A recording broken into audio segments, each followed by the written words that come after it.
Vamos começar mais um vlog. Eu tenho tanta coisa pra falar que quando eu sinto assim que, nossa, eu já queria ter falado tudo isso no vlog, mostra que eu deveria ter começado antes. Eu tô com recebido aqui e a Amazon aqui de casa é no nome do meu marido. Então, quando chega uma coisa com meu nome especificamente, eu sei que daí é algum presente da minha lista de desejos. Como eu ia começar esse vlog, eu falei, não, respira, vamos abrir no vlog e já faz com que eu sente também e comece a gravar. Vamos ver o que recebi aqui. Eu fiz boas aquisições, eu acho, nesse mês da semana do consumidor, é bom, né? Comprei bastante coisa, não bastante coisa, mas coisas que eu realmente tava com vontade de ler. A gente já vai falar de uma dessas leituras em andamento. Gente do céu, vocês não sabem o que chegou aqui. Essa edição é lindíssima. Assim, a caixa ela tá extremamente pesada, como vocês viram. É uma caixa grande. Olha isso. Gente, essa edição foi do Rodolfo. Veio os recadinhos e daí ele, bora ver se você entra no time da Gabriele Junks, loucos por Moby Dick. Tomara que goste, mas se não gostar, está tudo bem. Ai, Rodolfo, você é um amor. Gente, o Rodolfo, ele só me deu um presente incrível até hoje e eu não acredito no outro livro. Parabéns pela vitória da corrida, mandando um presentinho como incentivo para continuar alcançando novos desafios. E olha, que curioso, né? Ele fez menção à corrida, né? E ele me mandou uma coisa que eu precisaria me exercitar, digamos assim, que é a montanha mágica, que eu precisaria, no caso, escalar uma montanha. E são, nossa gente, 2 calhamaços. Eu tava até pensando o que podia ser, porque a caixa tava bem pesada. Então, olha, que lindezas de aquisições para a minha estante Rodolfo. Muito obrigada. Hoje, gente, dia 25, terça-feira, e eu tô all by myself em casa. Meu marido acabou de viajar de novo, é a segunda semana que ele tá ficando fora. Ele foi pra viajar a trabalho, né?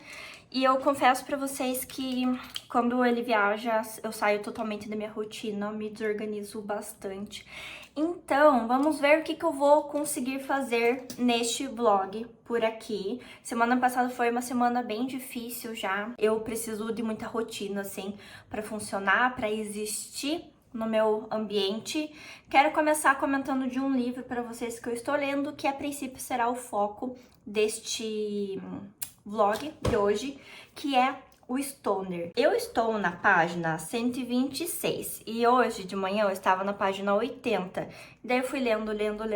Aí eu me forcei a parar, porque eu queria vir fazer esse vlog comentando deste livro. E eu falei, tá, preciso parar, pausar, respirar, para poder comentar com o pessoal e daí continuar a leitura, porque senão eu ia terminar e o vídeo que era para ser sobre este livro aqui não seria. Esse livro entrou no meu radar quando a Júlia Greco, eu vou deixar aqui o link na descrição do Substack dela, ela tem uma newsletter que eu amo, eu sempre fico ansiosa esperando a newsletter dela, e ela comentou em um dos textos dela sobre esse livro. Eu, na hora, fiquei interessada, só que ele é um livro que ele está sempre caro. E agora, na Semana do Consumidor, ele baixou um pouquinho o preço e eu peguei um cupom, acho que foi na Roleta, não lembro onde que era o cupom, de R$10 e ele saiu por 52, daí ainda é caro, mas um preço mais ok para ele. Eu estou amando. Qual que é a premissa do livro, né? A gente tem o Stoner, que é o personagem que carrega o nome do livro, ele vindo de uma família muito humilde, uma família que trabalha no campo, ele cresceu trabalhando no campo com o seu pai. E chega em um determinado momento que o pai dele fala, olha, fiquei sabendo de uma universidade de agricultura que você poderia cursar e depois nos ajudar aqui, né, com a lavoura, de certa forma até de modernizar um pouco. E ele vai. Só que acontece que, se não me engano, no segundo ano dele, acaba se deparando com uma aula de inglês, porque nos Estados Unidos tem algumas matérias que elas são obrigatórias para todos os cursos, e ele tem a leitura ali, né? O professor faz a leitura de um soneto do Shakespeare para ele. E isso acaba virando a vida dele de ponta cabeça. Eu acho que é um momento, sabe aqueles momentos de virada, de chave? É isso que acontece na vida dele. Ele troca o curso dele pro curso de literatura, e o que me deixou mais chocada assim no livro foi que ele só contou pros pais dele no dia depois da graduação e no mesmo momento em que ele disse que ele não ia voltar para casa. Gente, eu tô amando esse livro de um jeito assim que não sei explicar. Ele tá me lembrando muito o Judas Obscuro, que é um livro que eu li em 2024 e que eu amei de paixão. E não é assim que a gente tem grandes eventos, grandes catástrofes acontecendo, mas o teor do livro, ele é muito melancólico, que eu tenho um pouco de dificuldade de expressar isso até em palavras. E o que me pegou logo de cara, então, foi exatamente esse tom mais melancólico. A minha sensação é que ele meio que se deixa levar por uma ideia, porque no começo do livro, ele é muito humilde, ele não sabe de certo como que ele foi parar na universidade, ele vai bem no primeiro ano, assim, na média e tudo, e é tudo muito novo pra ele. Eu tenho muito a sensação, eu lembrei muito de quando eu queria começar a faculdade, isso que ele nem queria, não era um sonho dele, né? Mas quando eu tava no curso pré-vestibular, porque eu tinha aquela sensação que a minha vida ia se realizar naquele lugar, naquele ambiente. Já aviso de antemão que não foi o que aconteceu. Acabou me frustrando bastante até por conta disso. Mas aqui no livro, quando ele tá no final da graduação, aquele mesmo professor que comentou, né, que leu o soneto do Shakespeare, falou: olha, você precisa fazer isso, isso, isso agora, porque você vai se tornar professor. E ele não tinha se deparado, ele não tinha se atentado aonde que os passos dele estavam levando ele. Então ele meio que as coisas vão acontecendo na vida dele, ele não tem domínio sobre a sua própria vida. E é sensacional, gente. Eu tô curtindo demais esse livro. Eu acho que dá pra tirar diversas reflexões do que a gente faz com a nossa vida, onde a gente tá depositando. E não sei se é o sonho exatamente que a gente pode falar que ele tá depositando aqui, mas eu acho que ele tá naquela ânsia de que algo aconteça, de viver algo talvez diferente, porque ele não sente falta do campo, ele se sente deslocado. A família dele era uma família que não conversava, que não se comunicava, ele se sentia muito solitário ali. E eu acho que quando ele se depara com um mundo que é maior, ele acaba também querendo ter algo diferente, querendo fazer parte de algo maior. Mas, de certa forma, que lugar que ele pode ocupar, então. E tem uma coisa bem bacana aqui, que não é o que normalmente me chama mais atenção nos livros, mas nesse especificamente eu acho que é uma das melhores colocações até agora do que eu vi, pro meu gosto pessoal, que a gente vai ter um plano de fundo aqui, se eu não me engano, da Primeira Guerra, depois da Lei Seca e depois também da quebra da Bolsa de Valores de Nova York. Então se passa nos Estados Unidos, se passa mais ou menos nessa época, e gente, ele casa com uma mulher que, meu Deus do céu, eu já tive 300 piripaques diferentes assim, em relação a essa personagem, e por isso que me lembra também bastante o Judas Obscuro, porque lá tem uma personagem feminina que é detestável. E aqui, na hora que eu vi o relacionamento deles meio que se desenvolvendo, você vê que não vai dar certo. E em nenhum momento do livro me dá a sensação de que ele sabe o que ele tá fazendo. Ele não coloca intenção nas coisas, as coisas meio que vão acontecendo, e de certa forma é assim que acontece também o casamento dele. Na primeira página do livro, gente, tem uma frase que obviamente me pegou. Ele vai falar o seguinte: os colegas de Stoner, que não tinham por ele uma estima particular quando estava vivo, agora raramente falavam dele. Aos mais velhos, seu nome é uma lembrança do fim que aguarda a todos. Aos mais jovens, é meramente um som que não evoca nenhuma sensação do passado e nenhuma identidade com a qual eles possam associar si mesmos ou suas carreiras. E eu fiquei agora, que eu tô quase na metade do livro, o livro tem 300 páginas, eu fiquei pensando porque ele teve uma filha com a esposa e obviamente está aqui na infância dela ainda, eles têm uma boa relação, ele é muito próximo, ele meio que se realiza ali criando, educando ela. Aí eu fico pensando, né, que final de vida ele vai ter, porque dá a sensação que ele tá meio que abandonado por todos e de todas as formas possíveis, né? Eu tenho uma consulta agora e depois eu vou fazer as minhas unhas no salão. Mas eu vou separar aqui depois algumas passagens do livro que eu quero comentar com vocês, mas a princípio, potencialmente um dos favoritos aí do ano. E eu tô intrigada porque eu não sei o que esperar do final. Não porque não dá pra você imaginar algumas possibilidades, mas vários caminhos possíveis que esse livro pode tomar. Todos eles são trágicos, tristes, de partir o coração, e eu tô bem ansiosa para saber de que forma o autor vai conduzir essa história. Eu espero que o final do livro, essa segunda parte, seja tão boa quanto a primeira, mas eu volto depois pra gente conversar. Meu Deus do céu. Eu estou em uma luz horrorosa, mas a gente vai ignorar isso, né? Chegou mais coisinhas hoje aqui. Eu vou testar esse fixador da Visela, fixador de maquiagem. Deixa eu pôr aqui do lado pra ver se melhora um pouco. Talvez. Eu ainda não tinha experimentado essa daqui. A que eu uso é a da Ruby Rose, mas todo mundo fala muito bem dessa que eu comprei. Então vamos testar, ver se funciona, porque eu tenho usado praticamente todo dia. Esse aqui é o meu pó. Gente, essas coisas têm vindo tão embalada, tão bem embalado, que é embalado demais que eu não consigo abrir. Eu tinha comprado da Visela, eu comentei em outro vídeo meu, que é um rosinha, né? Só que ele deixa muito pigmentado. Eu achei que o da Bruna Tavares tinha saído de linha, mas não, eu acho que tava só em falta. Então, eu uso esse daqui, que ele se chama Unique Quartz. Ele é levemente rosadinho, bem bonito, eu adoro o acabamento dele. Então, tinha dessa vez e eu comprei. Comprei essas coisas todas na Shopee. Meu Deus do céu, o que eu não compro na Shopee ultimamente?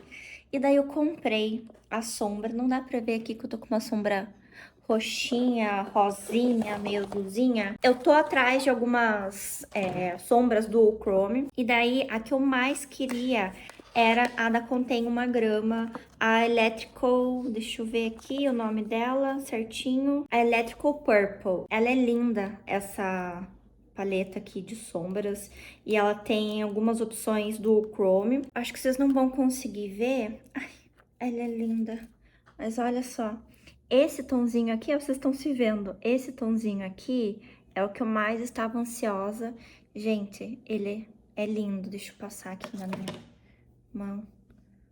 Não vai dar. Olha só o brilho dele. E ele é rosa com um fundinho roxo. Lindo, lindo, lindo. Vou experimentar amanhã. E eu tava também atrás dessa corzinha aqui, ó. Que ela é um dourado que ela tem um verdinho. Coisa mais linda.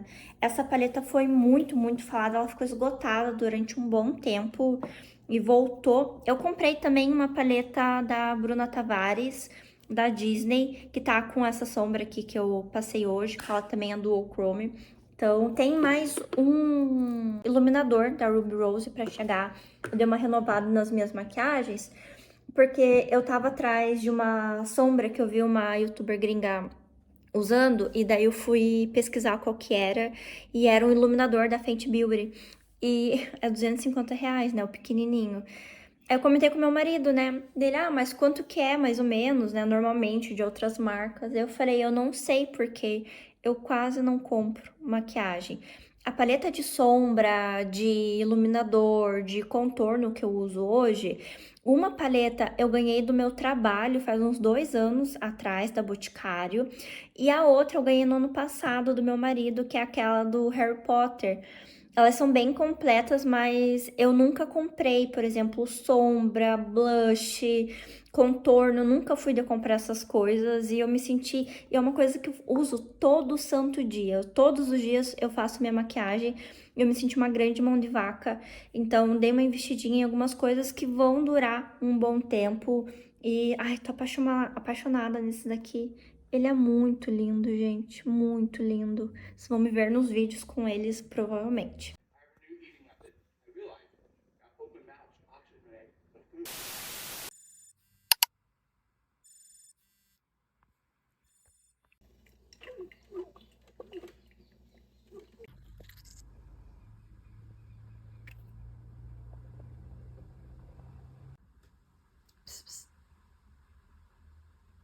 Bom dia, eu estou aqui lendo, acho que são 6h30 agora, o Stoner. E, gente, eu nunca passei tanta raiva com um livro.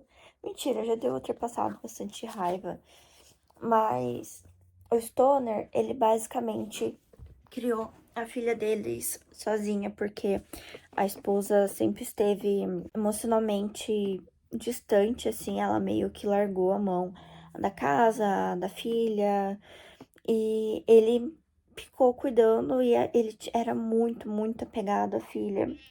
Aí teve um belo dia que ela resolveu ser mãe, entre várias aspas, para afetar ele, e ela distancia a filha dele.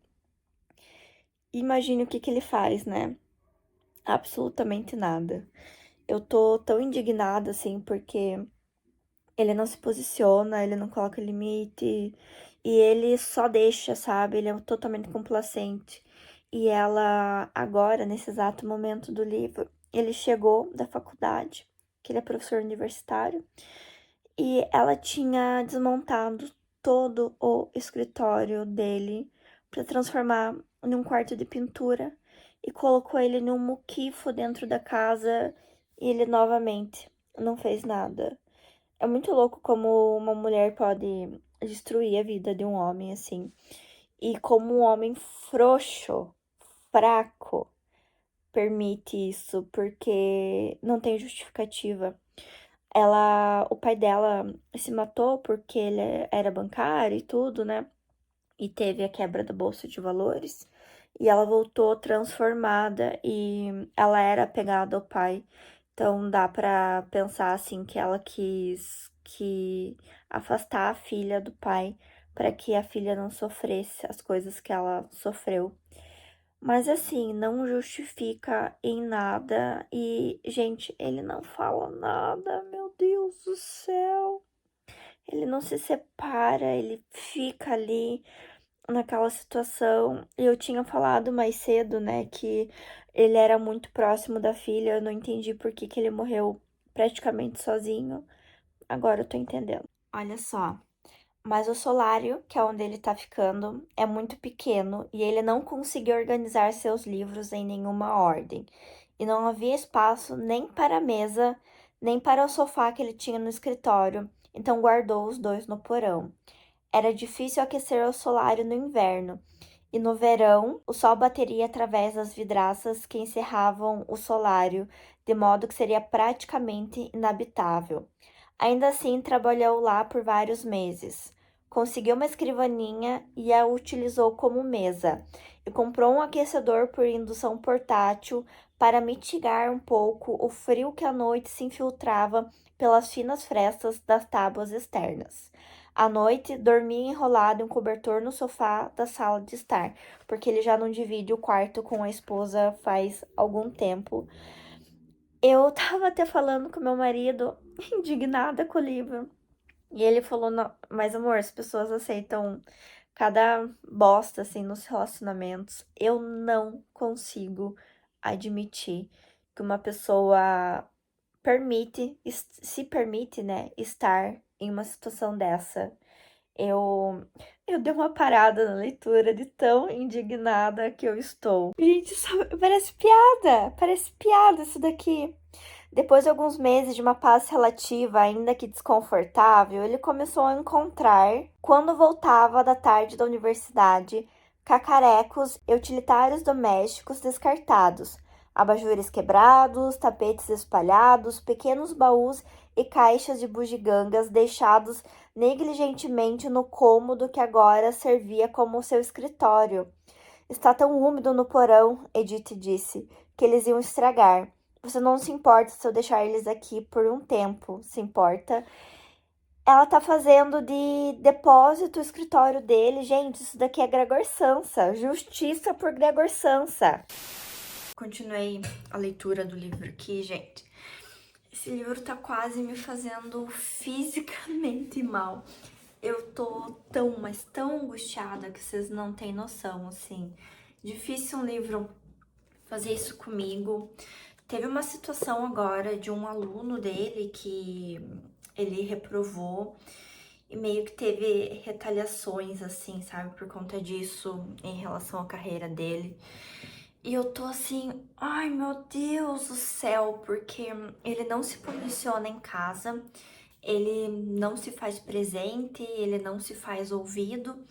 Daí no trabalho ele resolve fazer isso justamente naquilo que, cara, no trabalho a gente sabe que às vezes a gente precisa perder algumas batalhas e faz sentido, pensando na construção do personagem, na psicologia dele, que ele faça isso.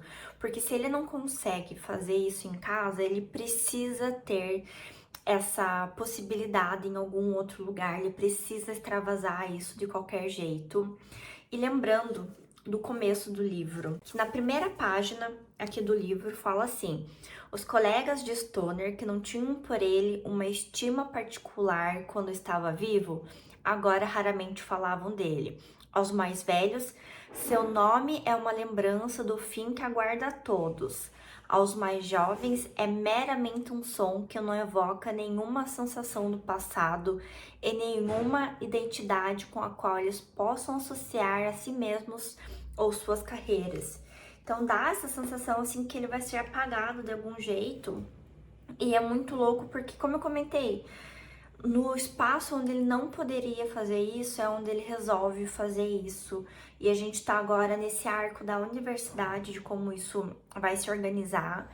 É uma situação em que ele não está errado, mas como eu comentei, às vezes a gente precisa perder algumas batalhas, né? E eu acho isso insano, assim, as consequências que isso vai desencadear, porque desde que ele saiu da casa dos pais, a universidade foi o primeiro lugar que ele se sentiu parte.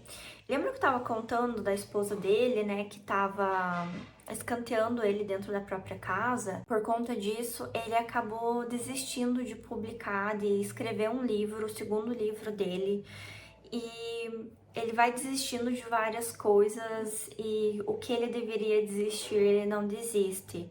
E ao mesmo tempo, eu acho muito interessante o contraste no começo do livro, como ele era um ninguém, ele não tinha nenhum conhecimento intelectual praticamente, ele era uma pessoa super simples, e ver a construção desse intelecto do personagem, mas o intelecto por si só não faz um homem. E eu acho que tem essa frase no Crime e Castigo. Eu achei até que a frase que eu tinha mandado no Papiro, né, que é o meu clube de leitura com a Thay de Calhamaços, a gente tá lendo agora o Crime e Castigo. Tem uma frase, então, em Crime e Castigo que fala: ele é um homem inteligente, mas para agir de modo inteligente, a inteligência sozinha não basta. E o que é a inteligência nessas situações, né? Que a gente não tem só inteligência intelectual, a gente tem inteligência emocional. E é principalmente essa que ele não tem. Ele cultiva o intelecto, ele sai de um lugar muito ignorante de conhecimento, mas ele não aprende em nenhum momento se posicionar assertivamente no mundo, e a gente vê essas consequências na relação dele com a esposa, com a filha, com o trabalho dele e, gente, é assim uma derrocada, é uma torre de cartas que vai desmoronando. E eu tô assim, ai, eu preciso dar uma pausa nesse livro porque eu tô muito aflita com ele, mas eu não consigo largar. Hoje eu preciso preparar um material introdutório para início da leitura do Rei Lear. A gente inicia hoje a leitura do Rei Lear na Biblioteca Secreta e eu sempre faço um material introdutório para o pessoal se situar na peça. Então eu preciso preparar esse material hoje, mas eu acho que eu vou fazer à tarde. Não são muitas informações, assim, geralmente essa introdução leva uns 20 minutos de eu conversando com o pessoal, e daí a gente sempre engata no sprint de leitura, que cada um lê no seu canto, em casa, as primeiras páginas do livro, nesse caso da peça, e a gente troca as primeiras impressões. Eu acho legal que dá aquela aquecidinha para começar a leitura, sabe? E a gente já dá uma fofocada, e eu sinto que isso dá aquele gás inicial pra gente começar o livro e não abandonar. Então vou tentar dar uma respirada. Eu tô organizando o meu maratona app, que eu decidi largar a mão do Scooby. Então tô fazendo essa organização por lá. Acho que então vou dar uma pausa no livro, eu vou colocar um videozinho no YouTube pra relaxar um pouco minha cabeça, que eu tô assim angustiada. Chegaram livros por aqui. O primeiro foi uma aquisição. Gente, eu comprei um produto de limpeza na Amazon e o meu celular tá descendo.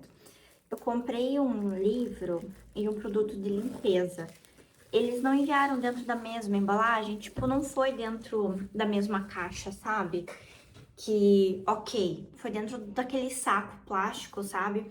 A sorte é que o livro veio com o plástico em volta, porque sim, o produto vazou. Eu comprei o Comer para Não Morrer. Como eu tô passando por essa reeducação alimentar, eu achei que seria legal. E ele tem uma folha bem fininha e, obviamente, foi indicação da Duda Menezes, que eu acho que ela passou um ano lendo esse livro. Estou interessada, é um livro meio caro e chegou daí uma caixinha que eu acredito que seja um presente. Veio embalagem de presente também, vamos ver. Ah, eu amei o recado. É da Mayra, ela é da Biblioteca Secreta, que é a minha área de membros aqui no canal, onde eu organizo as leituras. Você pode participar assinando a partir do nível 2, você tem acesso às leituras atuais, às leituras passadas e às futuras. Olha o que veio no recado. Para minha criadora de conteúdo preferida. Passei muita raiva com esse livro, espero que goste. Eu já tô ansiosa, veio numa embalagem super fofa. É um da Penguin, já vi aqui. Era bem o próximo livro que eu queria ler das Brontë, que é A Inquilina de Wildfell Hall. Gente, é um calhamacinho, não tinha essa visão, não. Deixa eu ver quantas páginas ele tem. Ele tem mais de 600 páginas. E a minha coleção da Penguin aumentando. Eu adoro as edições da Penguin por conta dos textos complementares, né? Aqui a gente tem a introdução do Steve Davis e o prefácio, a segunda edição, aproximadamente 50 páginas de texto de apoio. E no final, a gente não tem nenhum texto complementar. Então, Mayra, muito, muito obrigada. E agora eu tô curiosa, porque ela disse que passou muita raiva com esse livro. Então, vamos ver o que eu vou encontrar. E eu não tinha lido essa Irmã Brontë ainda. Eu li o Jane Eyre no ano passado. E li também o Morro dos Ventos Vivantes, né, no ano passado. Então, amei ambos os livros. Vamos ver o que eu vou achar da Inquilina de Wildfell Hall, então. A diarista tá aqui em casa hoje e eu sempre deixo as gatas trancadas, né? Porque assim ela consegue deixar as portas abertas e tudo, e a gente não deixa as gatas saírem de casa. Então elas estão aqui no escritório comigo e eu tô tentando trabalhar, mas tá tendo essa situação de dengue aqui. Eu tô atualizando o meu Maratona App, sabe? Que Quero fazer um vídeo pra vocês explicando como usar, como que eu tenho organizado. Eu acho que eu já falei talvez isso aqui no vlog. Peço desculpas pela repetição. Eu tô aqui preparando a aula, eu tô tudo descabelada. Vou tomar um banho e depois lavar meu cabelo pra aula de hoje à noite. Tô preparando aqui o material pra falar, né, sobre o Rei Lear. Peguei aqui a introdução da Penguin. Gosto bastante das edições do Rei Lear, do Shakespeare, da Penguin, porque sempre vem com bastante textos de apoio. E eu sempre fico de cara, e assim, apareceu em todas as peças que a gente leu na Biblioteca Secreta até agora. A gente leu Romeu e Julieta, Hamlet, Otelo, estamos lendo agora Rei Lear, e a última peça daí que eu separei é Macbeth, daí a gente encerra esse projeto de leituras das peças. O intuito não é ler de ponta a ponta, mas em absolutamente todas as peças o Shakespeare se inspirou em outras peças, em outras histórias que circundavam o ambiente ali que ele estava vivendo. Então, por exemplo, aqui em Rei Lear tem uma história do Rei Lear da Grã-Bretanha que foi escrita pelo Geoffrey de Monmouth, não sei se é assim que fala o nome do cara, e é uma história idêntica de Rei Lear. Então, o rei vai ter 3 filhas e decide dividir o reino com base em declarações de amor. As duas mais velhas o bajulam e recebem terras, enquanto a mais nova, Cordélia, recusa a bajulação e acaba deserdada. Eventualmente, o rei é traído daí pelas filhas mais velhas e resgatado pela Cordélia, mas o final da história aqui é diferente. Na história do Joffrey é um pouco melhor o final, ele é menos sombrio, digamos assim, e aqui a gente vai ter um final mais dramático de fato. Tanto que o nome da peça não é só Rei Lear, é a tragédia de Rei Lear. Então a gente está lendo principalmente as tragédias, que é o que mais me interessa na obra do Shakespeare, o que mais me fascina até então. E toda vez que eu preparo um conteúdo introdutório para as nossas leituras de Shakespeare, eu sempre fico com a mesma sensação. Imagina se eu sou esse tal de Geoffrey que escreveu isso ali no século XII, e depois de um tempo, um cara aleatório pega a minha obra como base, faz algo que bomba. Eu ia me sentir tão mal, mas tão mal por conta disso, porque é como se você tivesse um potencial ali com a história e esse potencial não foi atingido, né? Então eu fico bem chocada, assim. Eu sempre penso nos caras que tiveram a sua história usada como inspiração. Eu dei uma pausa em Stoner, o livro está aqui me namorando, mas eu vou terminar de entregar esse conteúdo aqui que eu preciso, deixar pronto pra noite. Vou daí tomar um banho, me arrumar, tô precisando, ainda não tomei banho hoje, preciso ficar decente. E daí, no resto do dia, até o horário da nossa discussão, pegarei o Stoner pra ler. Eu queria terminar ele amanhã, deixa eu ver que dia é hoje. Hoje é quarta-feira, né? Queria terminar amanhã, quinta-feira, pra na sexta começar um outro vlog pra vocês.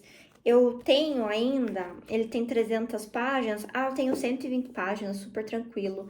Então, eu já quero ler um pouco hoje, né? Então, amanhã vai ficar ali em média de umas 90 páginas. E ele tá num ritmo, assim, que eu realmente não quero largar o livro.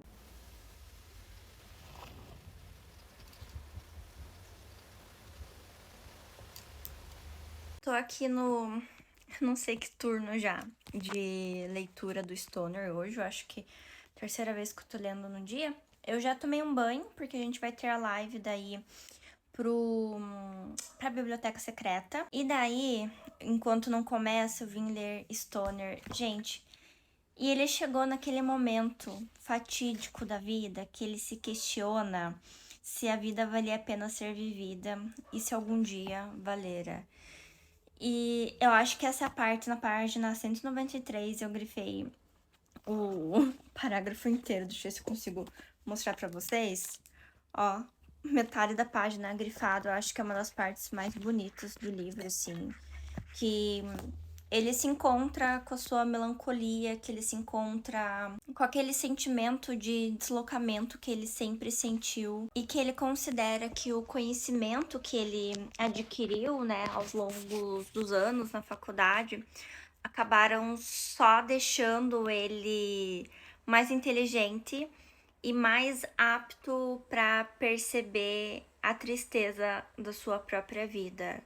As coisas estão assim de mal a pior, ele tá sendo escanteado na faculdade, os alunos não estão mais dando valor para ele. As aulas que ele gostava de dar foram canceladas. Ele cogitou mudar de universidade, mas obviamente que a esposa dele se manifestou contra. E a filha dele tá crescendo. E eles estão com aquela lembrança da infância, que eles tiveram coisas boas juntas, mas é só uma lembrança, né? Não representa o agora.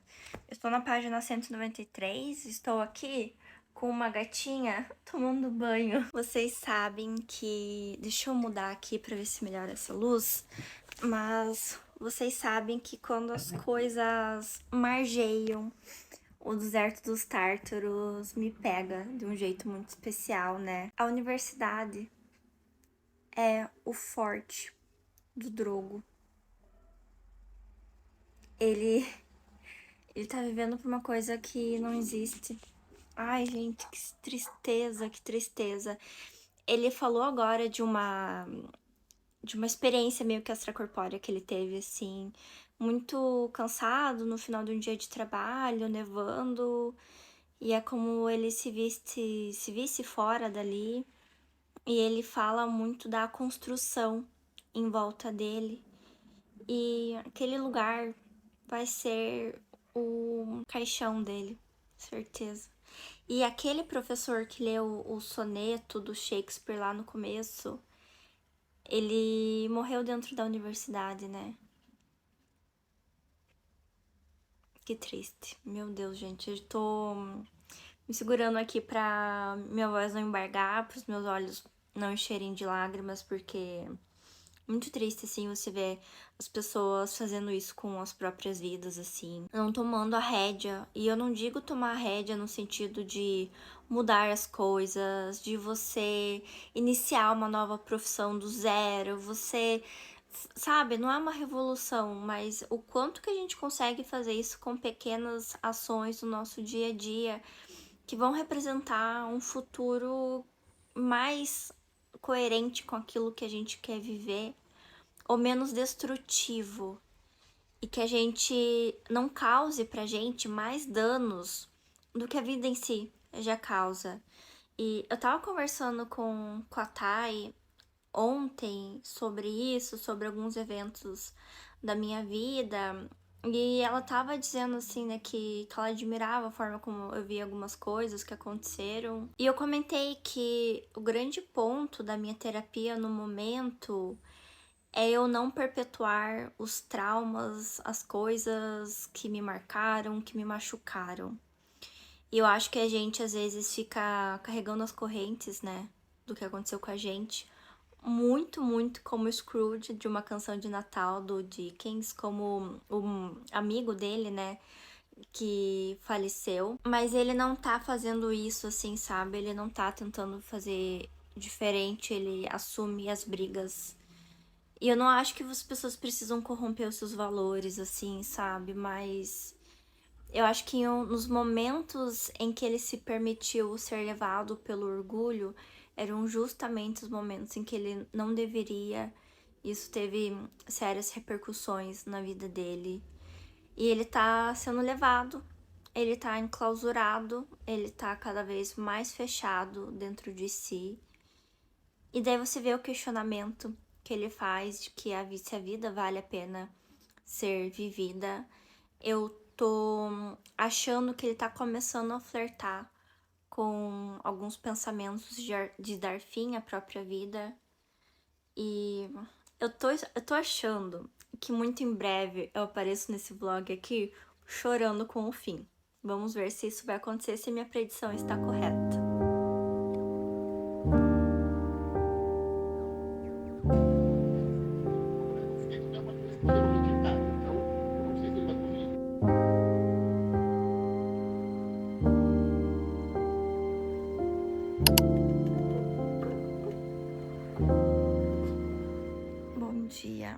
comentei que meu marido tá viajando, né? Quando ele viaja, essa criatura aqui fica muito carente. Ela cresceu com ele, né? Ele pegou ela bem pequenininha. Daí eu tô com meu livro ali, me esperando, mas eu tenho que dar conta disso daqui um pouquinho. Não tem como eu conseguir ler sem dar um pouco de dengo pra essa gata aqui. E daí eu fico tudo torta tentando ler por cima dela, sabe? E daí ela morde o livro, fica de bagunça. Né, meu amor? Estamos aqui de denguinho. Eu estou na página 230 do livro. E ele tomou algumas decisões que, obviamente, geraram consequências.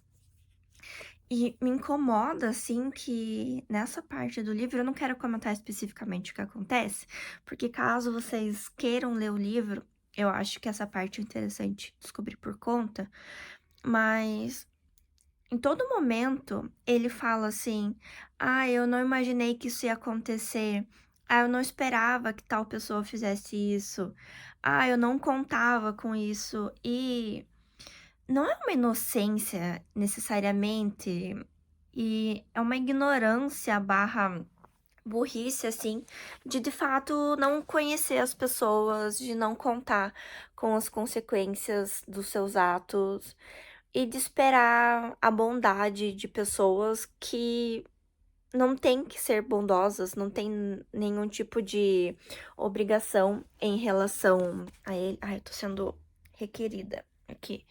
Isso me agonia muito porque eu tava pensando inicialmente, assim, no nível de inocência, mas me parece que ele nunca amadureceu, sabe? Ele nunca criou casca pra vida. Ele nunca pensou que, putz, se eu fizer tal coisa, isso pode incomodar X pessoas e essas pessoas podem fazer X coisas, sabe? Essa matemática básica. Tem um focinho aqui se esfregando na minha mão. Isso me dá muita agonia, porque ele vai fazendo as coisas totalmente sem pensar nas consequências e esperando que o mundo se curve aos seus atos. Isso é tão, sei lá, vontade de esfregar a cara desse cara no asfalto, sabe? Ver se cresce, ver se amadurece, ver se vê o mundo, sabe? Ele não consegue perceber o mundo como ele é. Estou aqui me arrumando pra começar o dia e, gente, ai, e eu tô aqui questionando se esse livro tá fazendo bem pra minha saúde mental, porque, gente, eu tô ficando tão aflita. Meus comentários nas margens do livro tá tipo, meu Deus, que absurdo, eu não acredito que isso tá acontecendo, que homem babaca. Eu acho que nos takes anteriores eu comentei muito da esposa dele, porque teve um arco grande, teve alguns capítulos bem destinados a isso, assim. Só que assim, gente, mudou dali em diante para um foco na universidade. E sim, eu acho que a esposa dele deu uma estragada na vida dele. Só que ao mesmo tempo, ele faz isso também na própria vida dele. Se bem que, como ele permite que ela faça essas coisas, indiretamente ele está permitindo, né, que ela faça isso. O que ele tem de bom na vida, ele termina de estragar. A filha dele cresceu agora, teve alguns acontecimentos assim. Ele novamente não fez nada, ele não se posicionou, ele não ajudou, ele não contribuiu. Ele ficou numa posição totalmente passiva. Isso, nossa, me dá assim uma angústia que vocês não têm noção. No começo do livro tem uma conversa entre ele e dois amigos. Esses dois amigos acabam indo pra guerra depois. Um deles morre, só que nessa conversa eles estavam muito falando sobre que a universidade ela é um espaço para os rejeitados e os aleijados da sociedade, como esse ambiente seguro. Eu comecei a pensar nisso agora que a história deu uma evoluída. Ele é esse aleijado socialmente, sabe? Eu acho que eu sei onde o livro vai terminar. Faltam 2 capítulos para eu finalizar a leitura, mas eu parei aqui para me arrumar, eu vou tomar um café eu quero arrumar o meu guarda-roupa, tirar algumas roupas de lá que eu não tô usando já faz algum bom tempo. E eu acho que daí eu vou continuar a leitura do livro à tarde e volto daí com, né, um apanhadão do livro e tudo. Estou pronta. Eu acho incrível que eu faço um olho todo trabalhadinho, todo negócio. Daí eu coloco o óculos e a franja, que já tampa um pouco, e o óculos que dá aquela ocultada. E às vezes, normalmente nos vídeos não aparecem as minhas maquiagens no olho, mas eu vou tomar um café agora, um café da manhã, que eu estou com fominha. E vou também daí arrumar meu guarda-roupa, porque estou precisando. Deixa eu mostrar pra vocês como que é o meu guarda-roupa. Ele é um guarda-roupa de prateleiras. E o que acontece é que ele tem roupa aqui na frente e tem roupa atrás. Tudo cheio de pelo. Em todas essas prateleiras, só que tem bastante coisa que eu não uso mais. Até pra conversar um pouco com vocês, vocês sabem que eu tô num processo de emagrecimento, de dieta, de todas essas coisas. E tem um gato aqui deitado no canto. Não é que as minhas roupas estão grandes assim, sabe? Mas eu lembrei que quando eu fui começar a correr, começar a me exercitar, eu fui um dia lá na Renner e eu percebi que eu tava tentando caber numa calça de ginástica, de treino, que eu comprei ela faz uns 4, 5 anos atrás. Porque eu não sou uma pessoa de ficar comprando muito roupa. Ultimamente comprei umas peças a mais, assim, porque eu tava precisando, porque eu senti que eu não tava mais me identificando com as coisas do meu guarda-roupa. Mas eu sinto que tem algumas coisas que a gente tenta caber por vários anos, pelo menos pra mim, que eu odeio comprar roupa. Então eu tento comprar o menos possível, que é estressante pra mim o ato de ir na loja, experimentar. E como eu tô no momento de sobrepeso, fica difícil comprar as coisas online, porque nem sempre vai ficar o melhor caimento, às vezes aperta num lugar que fica desconfortável. Eu acho que quando você tá com um corpo mais dentro, assim, do esperado pro teu biotipo, pra sua altura, é um pouco mais fácil fazer isso. Então, comprar online tem sido uma dificuldade, e como eu sinto que o meu gosto pra roupa tem mudado um pouco, comprar online fica um pouco mais difícil também. Eu até tentei experimentar umas calças diferentes e tudo, e eu sinto que as coisas que eu gostava antes eu não gosto mais tanto. E é muito engraçado porque eu passei vários anos trabalhando no presencial, trabalhando em corporações, então a roupa mais social, mais formal. E daí a gente entra na pandemia, que tá todo mundo em casa, que tá todo mundo vestindo a roupa mais confortável possível, tendo sobrepeso, porque eu acho que todo mundo ganhou uns quilinhos aí na pandemia. E acaba a pandemia, eu continuo trabalhando de casa. Eu saio mais pra resolver coisas da casa ou pra comer alguma coisa fora. A gente não é pessoas assim de sair tanto.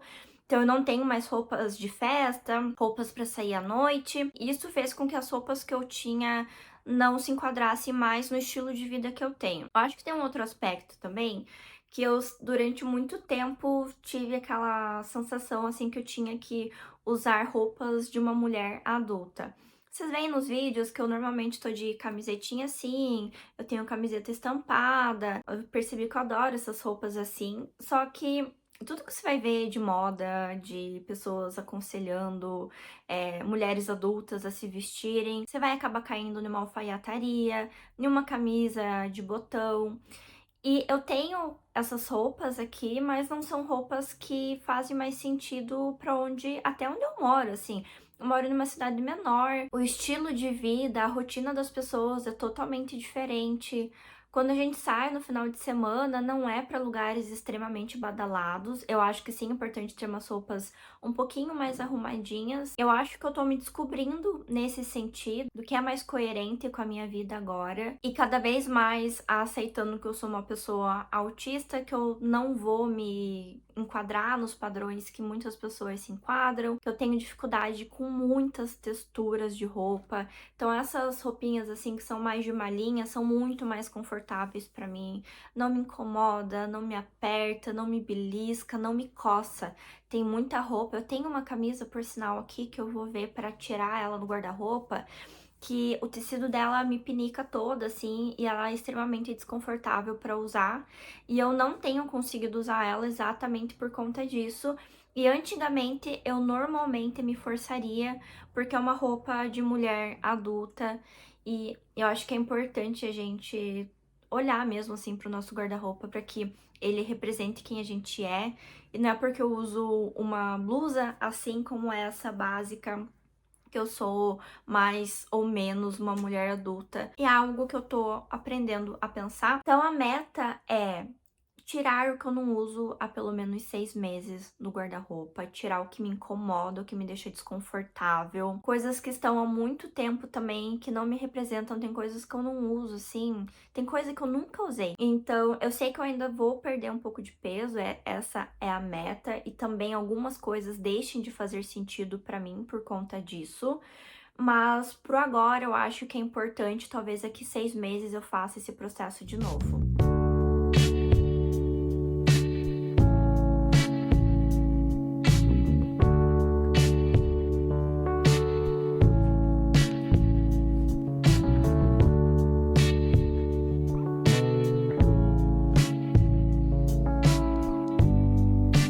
Tive que fechar a janela porque aqui dá de frente pra rua, então eu tô experimentando algumas coisas e eu não quero que as pessoas me vejam pelada. Mas essa, por exemplo, é uma blusa que era do meu marido, ela tá esgarçadinha aqui e eu tava usando ela pra dormir.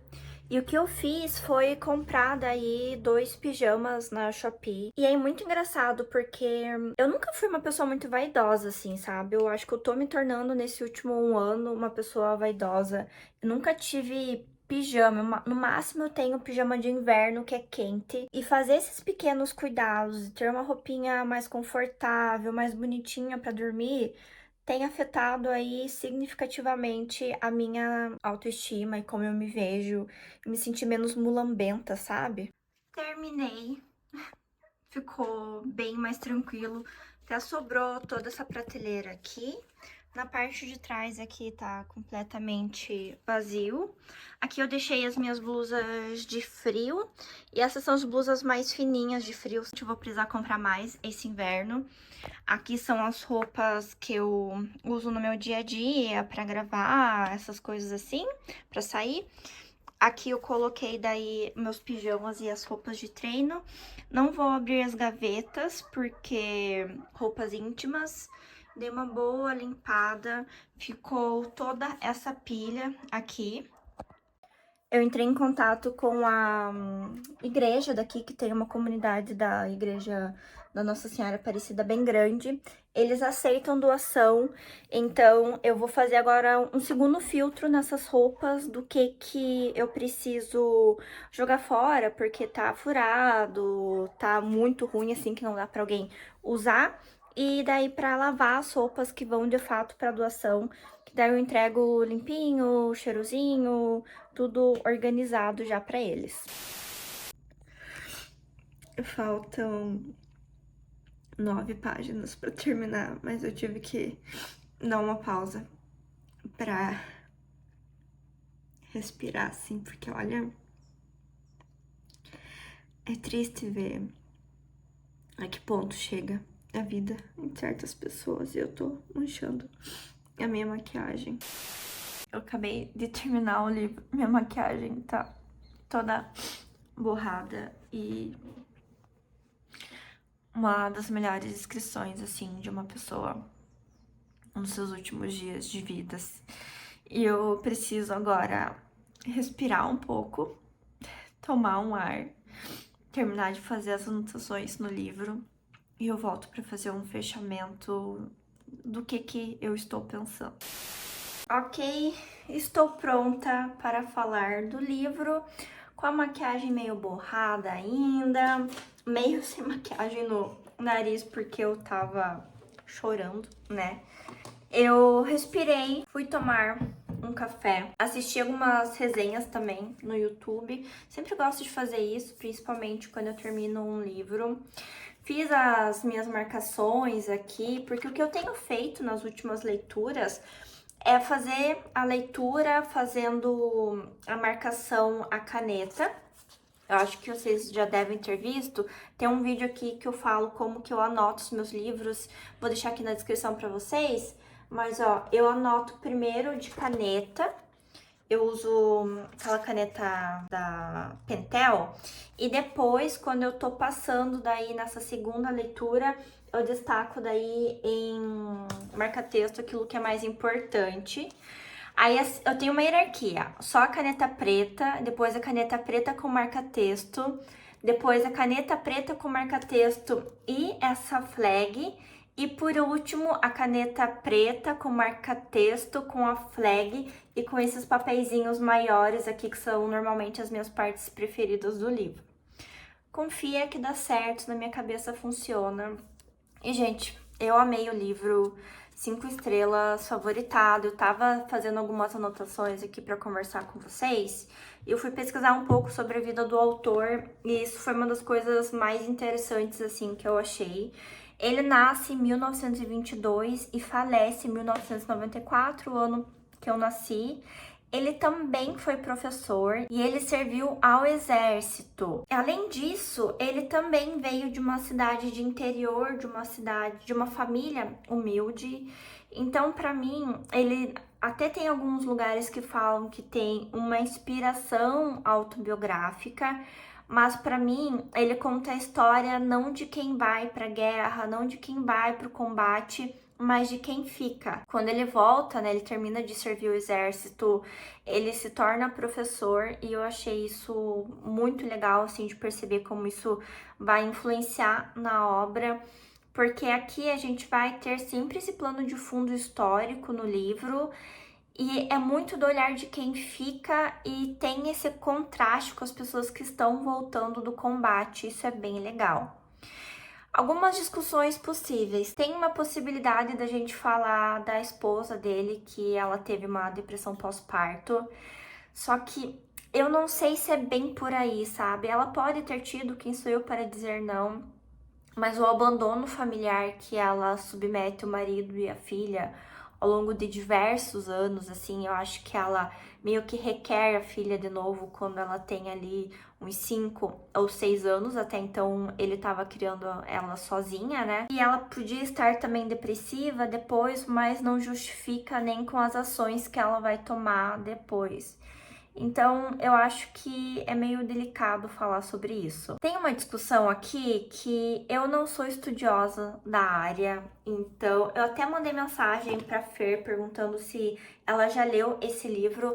A Fer tem um canal de filosofia aqui no YouTube, no Instagram dela ela também fala sobre filosofia. Vou deixar o arroba do perfil dela aqui embaixo, tá? Na descrição, caso vocês queiram conhecer o trabalho dela. E ela estudou muito sobre estoicismo, e esse livro aqui, tanto na quarta capa quanto em uma passagem específica, é dito que o personagem tem uma atitude estoica.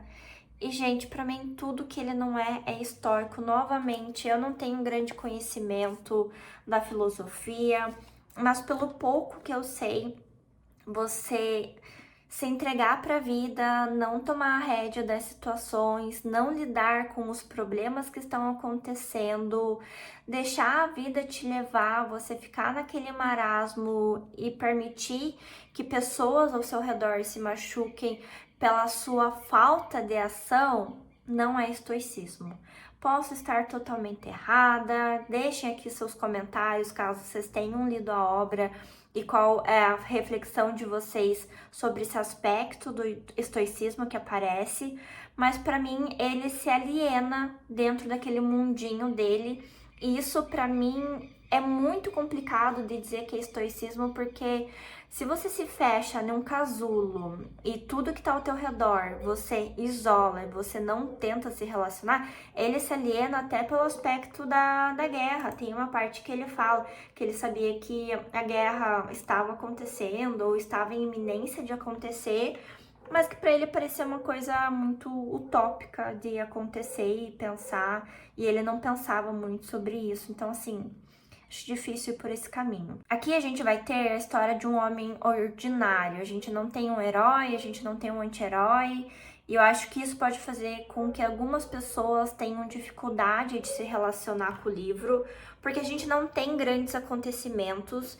Eu acho que é uma história extremamente verossímil exatamente por conta disso, por ser esse homem comum. E isso pode ser atrativo para algumas pessoas, como é para mim, porque a gente não está falando dos eventos que aconteceram da sua vida, das viradas de chave. A gente está falando da forma que essa pessoa enfrenta, ou não enfrenta no caso, né? Mas a forma como essa pessoa enxerga a vida, que pessoalmente é o que faz com que eu goste de diversos livros, a postura das pessoas em relação à vida e muito menos sobre os eventos objetivos que vão desencadear plots e tudo na história. Um aspecto sobre essa edição aqui, que tem diversos erros de revisão. Teve uma parte que eu mandei a foto, acho que da primeira página, pra Gabi, e ela já tinha marcado, já tinha destacado, né, que tinha um erro de revisão.